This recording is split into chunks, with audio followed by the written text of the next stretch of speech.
We've got the honour to have the two masterminds behind this derby in the studio.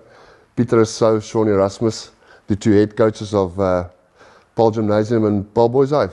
Guys, welcome to Blindside, and we're honoured to have you on the set. I really respect what you do at the school, at both your schools, at schoolboy level. Yeah, I truly believe you are two of the best that we've got in this country, at schoolboy level and probably more than that.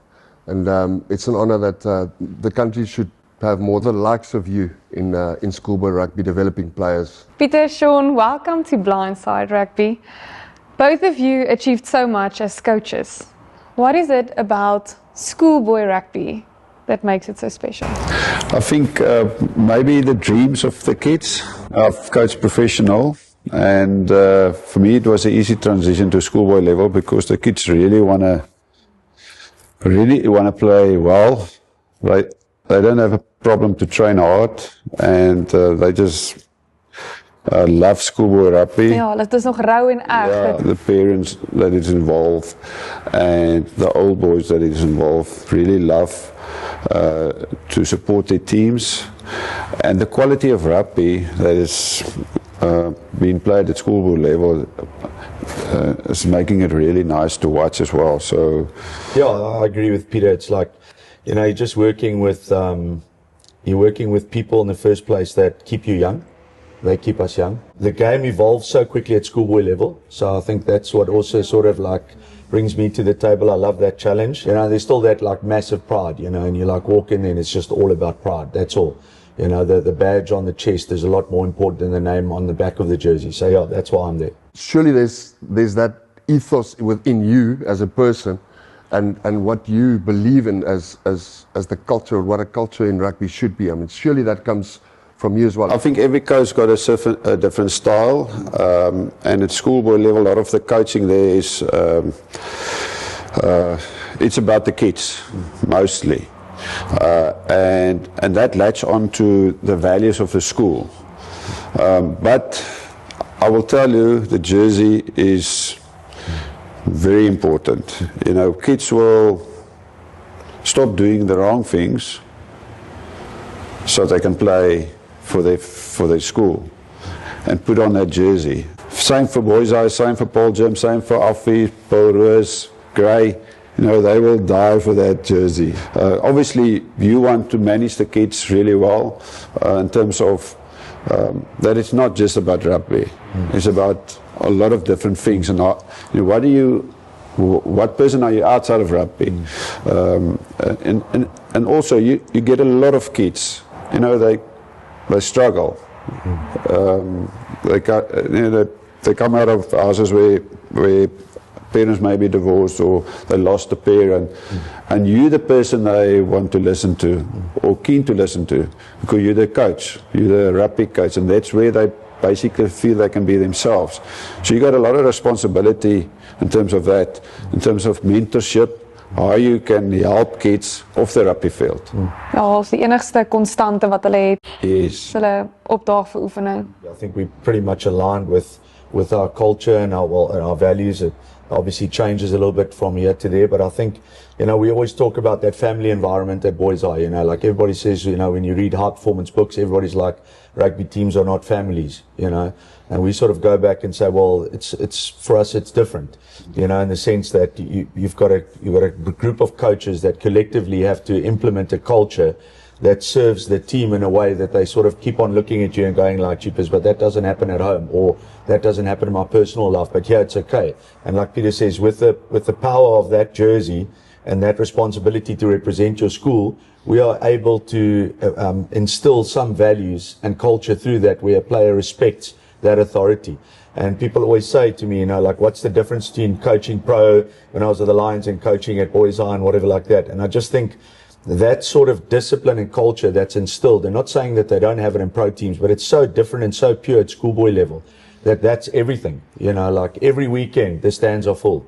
I think, you do have the power as a coach at school level to create a culture that teaches a lot of lessons, life lessons, and then gives somebody else that benefit and laugh later. That's fantastic. And that's why I asked the question. You can't explain what's happening this week. You just cannot. If you haven't seen it, you won't believe it. Ja, this is my first time. Ek wil sommer 'n jersey aantrek en ek sommer opdra vir julle.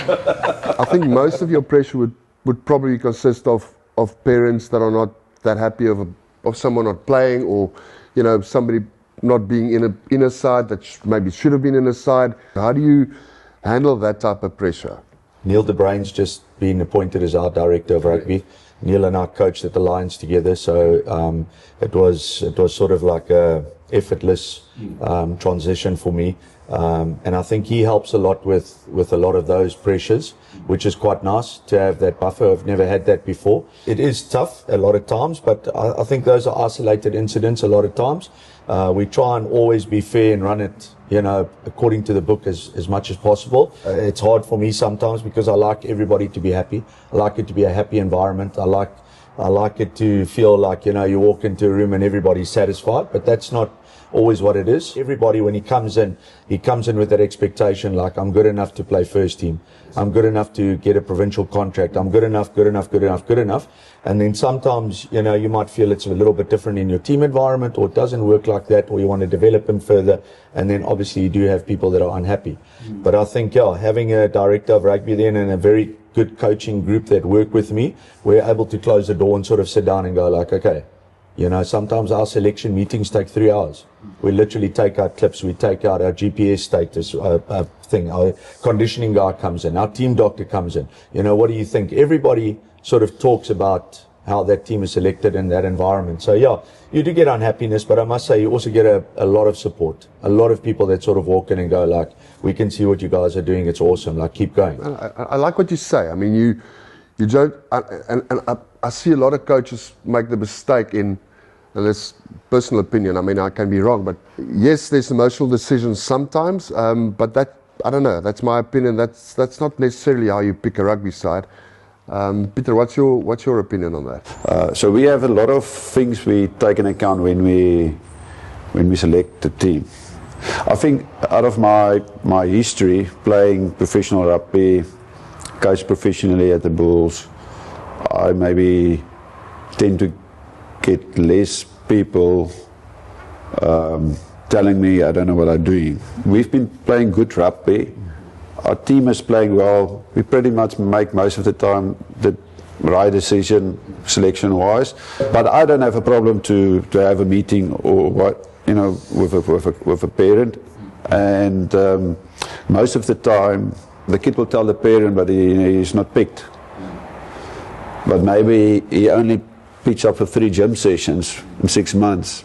But the kid don't tell that to the parent. We don't have a lot of problem with that. For me, the difficult thing is to tell a player, I'm going to pick somebody else now.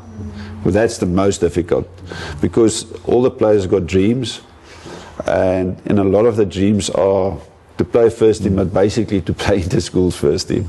So that's not easy. A lot of the times, he's not necessarily dropped because he's playing bad rugby. And a lot of the times I tell the guy, you're playing good rugby, but the other guy's just playing better. Sure. We've got so many stories in our school for kids who were under 14D or C who played first team, or played under 19B who became professional rugby players, or even played for Springbok. So we just keep on telling their stories. So that must never stop you for, trying your best and being the best you can be. And that's my next question, because I mean, in both your sides, if I'm not mistaken, there's 2 or 3 players in your side that didn't even play on the 16As. I think they played on the 16B or C side. Didn't even make Grand Coma, for that matter. In your side as well, there were guys not necessarily playing on the 16A or B side, and that's what I don't necessarily see at other schools. You actually put the effort into to have a 5-month process where you test players, look at players, go through different processes, and that's important for me as a rugby lover, to see that the guy that comes into a school and is playing on a 16Ds to still be encouraged that he's not necessarily out of the mix. He's still got a chance when he gets to senior level. Yeah, for me, I always say if a player play under 14D conditioning and coaching mustn't be the reason why I can't play under 19A. So we try and make sure that, and I think that's where maybe we different to the northern school sides, is that we encourage everybody playing Saturday. It's not about trophies, it's not just the A or B side or C side. So we try and create that environment that to play rugby, because you love it, obviously you want to play highest as possible, but it's not if you don't play the A team, then I stop playing rugby. That to me is the crucial part and the crucial difference. I've been privileged enough to go to all the national weeks, Grant Como, Academy Week. Sean, I saw you there. And what was fascinating is the gap that is being just created between North and South at this point in time. That is why we created this program. We want to go and find out why. There must be something going on. I think some of your English rivals in the southern suburbs are catching on to what you guys are doing, because even that's progressing at a rapid pace. There's a shift that needs to happen fairly quickly up north. Otherwise, this gap is just going to keep on increasing. Is it more or less your DNA that you want to see, or your culture that you want to see come through from all the age groups, your skill sets, that you want to see develop, or is that something that you sort of like lean on other guys to oversee? How do you approach that? Well, for me in the beginning, that was one of the things I had to do at Paul Gym, is to create a sort of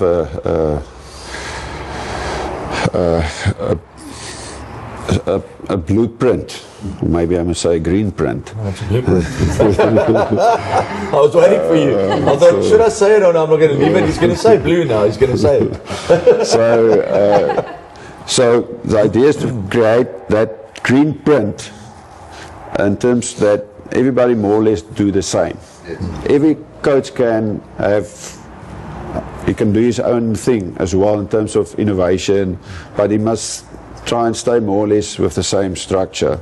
So if a player moves from C to B, it mustn't be like total different. And also when he goes from under 14 to under 15, it must be more or less the same.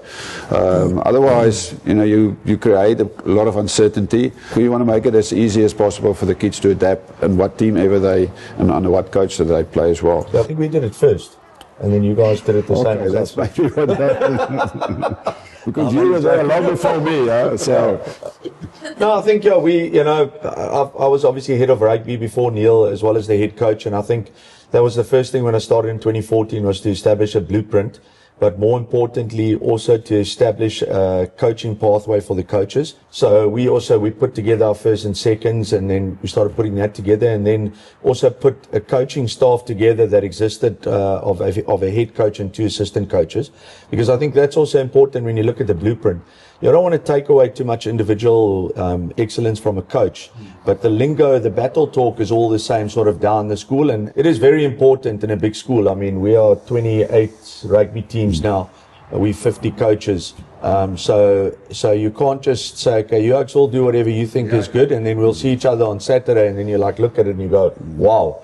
That doesn't talk to boys' eye rugby. I mean, we all got identities. We all have identities, to what we are. How do you keep the guys accountable for keeping within that culture of how you want to play? It's all about upskilling those coaches, and it is becoming harder and harder to find coaches as teachers. So a lot of our coaches are outside coaches as well, passionate guys that love the game. We traveled to Ireland last year. We're lucky and fortunate that, somebody came up and said, listen, we can help you guys go and upskill. So we're upskilling there. Every time the Stormers come and train, you sort of go stand on the side of the field.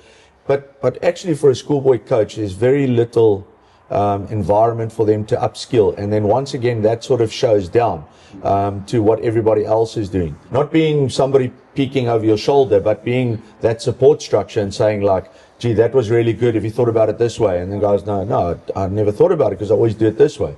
Suddenly the guys are getting better, the boys get better, and then it starts growing. So you've got quite a number of outside coaches obviously then. Same with you guys? Yeah, because we don't have a lot of men teachers. Yes. But we're really fortunate, I think, in Paul, because a lot of people want to come and stay here. We've got a lot of old boys come and stay here. So that helps when they come and coach, because they understand the culture and the values and the traditions of the school. So it's nice for them to slot in as a coach. This is very geared, and I think that's why a lot of people love to come to Paul and move here. Is it's still very old school, you know, in the sense. And when we came in living Platteland, you know, Wednesday is still dorpdag. You know, then you see Grim, Boysay, Boland, Landbou, the Oaks are big mates. They take the girls out for milkshake. You know, it's still that. It's still those values. So all of that, I think, adds to that environment where a boy is constantly like, he's not worried about everything else. You know, the city life sort of a lot of times I think puts people in a bubble, where here the boys, they out, you know, they're doing the thing and they sort of staying active and they're playing. And more importantly, like I say, primary school level here, when you go and watch these guys play, I mean, it's crazy primary school, you know, the little under 6, under 7 guys. It's amazing. So that whole culture sort of adds to the difference, in my opinion, between north and south and the coastal environment. Ja, hulle kan eintlik nog kind wees en As kind, dit ja. word so vinnig van 'n mens af weggevat as kind. 100%, ja. Ja, hulle is kind hierso. Dis die lekker ding, ja. So as ons wel Woensdag oefen, dan gaan die manne so, "Jesus meneer, ons gaan nou 'n bietjie dorpdag. Jy weet, gaan 'n koffie drink saam met iemand of ietsie." So ja, dit is belangrik om dit te bou, so ja. Social media plays a massive role in this. They've all got their own Instagram pages. They're all heroes in their own right, which is fair. I mean, they have achieved quite a bit. How do you keep their feet on the ground? Well, I think it must be very tough. When I played rugby professionally, and I didn't want to hear what people were saying. I just didn't buy a newspaper or put the radio off. Then I didn't get any noise. Now, yes, it's everywhere. Maybe the kids are different because they're used to this AI and TikTok and I don't know all these things of the kids. So for me, at the end of the day, is, you know, how do you train? And how do you perform? And how do you prepare? And how do you play? So if that is on par, then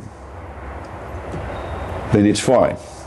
Then you probably can do whatever you want to. What we as coaches need to tell players is that you need to know where your foundation are, because if you find your identity in rugby, then it's going to be a big problem. So me and him, obviously we are both Christians and we preach Christian values. So humility is one of the biggest things for a person. You know, that's what happened with Lucifer. He became proud, and that's why he was cast out of heaven. So we can never be proud, because you received that gift of playing rugby. You can't boast about it. So we try to keep them grounded on that way. We create that from under 14, that the team is always more important than the individual. A very difficult thing to manage, because you can't really manage it. So let's just maybe prepare the kids better and how to handle it. I'm not sure how you guys are doing it, but yeah. I guess it's also a challenge for us to start communicating in their ways, which is quite nice. I enjoy that, and sort of look at it. But yeah, we also as a school, we had somebody in the other day talking to the boys about social media and what it does and what it can do, how bad it can be, how good it can be, you know, and we constantly talk to the boys about those values in the team, you know, like, remember, what you put out there, that's who you are. So if you're standing there with a beer in your hand and whatever like that, that's who Blindside is then. So yeah, so number one, lead by example. Number two is, you know, like, keep making them aware about it. And so I think it's got a lot to do with, once again, the environment that we create, and keep reminding the boys. I keep saying to them, the same guy that heroes you on social media will zero you. So yeah, so we keep them aware of that. But yeah, schoolboy rugby is massive in South Africa, and the boys, you have to sort of just upskill them because it's there. You know, so how I normally worked in provincial rugby is that you get an idol, you want to take a photo with him. Now, kids and people watch schoolboy rugby and they want to take photos with the schoolboy players that's really playing well. So that's actually where it's going now. Yeah. So, and I think there's a lot to do with the fact that all the games are broadcast every Saturday, and schoolboy rugby is so a joy to watch and be part of. Yeah. And it's evolving. Yeah. It's evolving. Pieter, except for winning this game, or maybe winning this game, what would be special for you for 2025? What will you remember of 2025? Yeah, I think for us it was really a special year so far.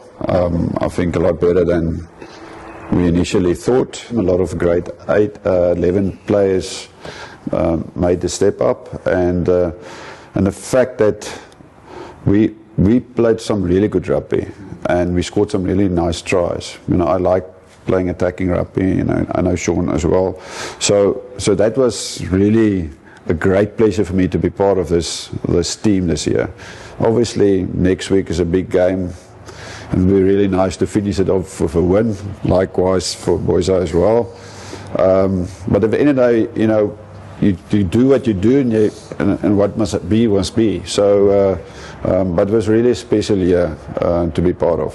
Sean, for you, what about this derby makes it such a special occasion? I mean, obviously we all want to win that game. We want to win it for different reasons. We want to win it for our old boys. We want to win it. There's a lot of reasons. We all share similar reasons. I think it's second year with this team, and we keep talking about how our time is running out together, which is for me like hard. Because we went through a really tough time last year. Although we finished in the top 5 schools in the country, it wasn't what everybody wanted from us. It wasn't what was expected of all of us. But I say to people, there's been so much growth individually, and I always talk about that. I can remember 2 or 3 boys that gave their lives to God that year. I can remember things coming right for a lot of boys in family environments. I can remember out of that group, we had 5 or 6 boys that are now playing URC. So those things are, for me, highlights. And I know Pieter, I don't want to talk on his hand, but I think we're very similar in many ways, although he doesn't like to hear it maybe, but we are similar in our approaches it's about the boys. It's a lot of times hard for us when I've seen Pieter when he's lost, and Pieter's seen me when I've lost, and we take a lot of shots for it. It's a big thing in this town, and we respect that. We stand on that, and we say we respect that. So when the team doesn't do well, we stand up and we say, that's us. We'll take it. We sort of go with it. But then I say to the guys, they don't see the work the boys put in. They don't see the behind the scenes. They don't see our boys getting up 5 o'clock in the morning and training. On top of writing exams, I mean, some of our results came through now in the term, and the guys came to me and said, sir, you know what, there's good news. Amongst all of this is good news. We're all back next year. I said, that's great news, because the academics aren't good. So there's so much that the boys do to get there. And then a lot of times people just look at them and go, they're arrogant, and they're this, and they're that, and they're that, and whatever. And let me tell you something, it's not easy to be unbeaten in this league. You've got to take your hat off to the boys, to the parents, to people that sort of just jump in and say, we're going to help you guys, we're going to make this happen. So for me, I'd love to see our boys being carried off the field on Saturday with a smile on their faces. I'd like to see the parents happy. I'd like to see their performance in the next 2 weeks create an opportunity for them later in life. And I hope to see them in 20 years' time with their son or their daughter coming to introduce them to me. That remains the pinnacle. On top of winning, that remains the pinnacle for me about schoolboy rugby. And that is something that I hold dearly. So yeah. Dit is my so mooi dat jy dit sê, want ek dink baie mense mis die punt partykeer. En dit is my regtig mooi dat jy dit sê. Ja, is belangrik. Ek meen, as ek sê, Pieter deel nie sy gevoelens, hy's 'n back, ek's 'n forward. Ons voorry manne, ons hou daarvan om ons gevoelens te deel, maar dis nog altyd spesiaal vir my. Jy weet, en almal hoor jy wil wen. Ja, ons wil wen, natuurlik wil ons wen. Jy weet, maar nie ten koste van iemand anders of enigiets anders te nie. Dan sal ek maar op sy staan. Guys, it's been a real honor, a real pleasure. We see what you guys are doing. The country sees what you are doing. You obviously do it for the right reasons. That's why the success are there. I do hope that some coaches takes notice.